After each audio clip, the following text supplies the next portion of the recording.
Hi, I'm Jon Lieber, and this is U.S. Politics in a little over 60 seconds. Today's question: how are President Biden's re-election plans affecting his policies? The 2024 presidential election is already heating up, with the Republican field growing more crowded by the week and President Joe Biden angling for a re-election campaign despite speculation about his advanced age. So far, Biden has only drawn one potential primary challenger, 2020 candidate Marianne Williamson, who he can likely ignore.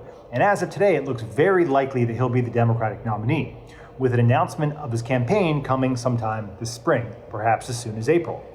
After 2 years promoting progressive policies like student loan forgiveness and a massive climate and healthcare bill, Biden is now tacking to the center, with pivots to the center in three critical areas: crime, immigration, and spending. On crime, the president recently announced his support for a Republican effort to block a local District of Columbia bill, which will mark the first time in over 30 years that Congress overrode a local bill in the capital city. This has angered many of Biden's allies on the left, who support independent statehood for D.C., but a huge vote in the Senate will demonstrate the fear that Democrats have of being seen as soft on crime.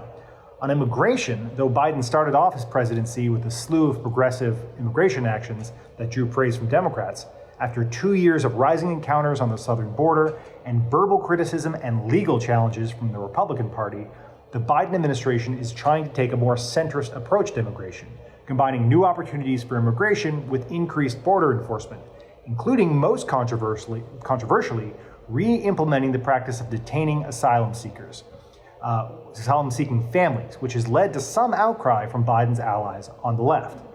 Finally, on the budget, Biden is pivoting from arguing that the U.S. needs to be investing in infrastructure and social spending to a plan to control deficits through a combination of tax increases and spending cuts. This effort is mostly designed to make Republican proposals for balancing the budget look unreasonable, but also will allow Biden to stake out centrist territory as a fiscal hawk after spending a lot of money in his first 2 years. Policy-wise, 2023 is going to be largely about setting the stage for 2024, as Congress remains gridlocked on most issues and Biden's strong signals that he will be a candidate for president next year, despite his advanced age, will continue to drive his attempts to appeal to the middle.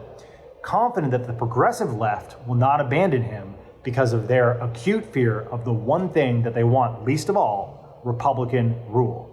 Thanks for watching. I'm Jon Lieber. This has been U.S. Politics in a little over 60 seconds.